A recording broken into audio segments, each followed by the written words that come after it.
Kristu Nkosi. Ngiyanibingelela nonke abancane abadala, ngibingelela nomphathi ubaba. Ngibonga nje ukuthi Nkosi yami ngikwazi ukuthi ukuvuka namhlanje ubethanda ukuhlasela umubi kulokushaya kuya ku-7 ngizwe ukuthi uyahlasela, kodwa ngamcela uNkulunkulu ukuthi ngicela ngiphe amandla angivulele esenkonzweni.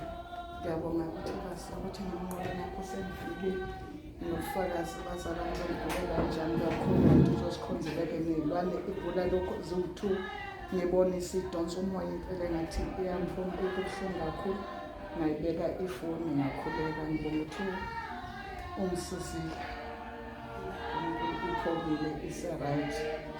Ngiyabonga umkhulu kakhulu umsebenzi nobufakazi esibulalela kakhulu ey'nkundleni ukuthi kufuneka sihlale lapha kuRoma 10:9 uJesu Kristu Inkosi ngibonile ngisizakala ivulile ibibhula nje abazalwane ngendlela ukuthi iyahamba ingasethembisi, kodwa nje after 3 days yavuka uJesu Kristu Inkosi.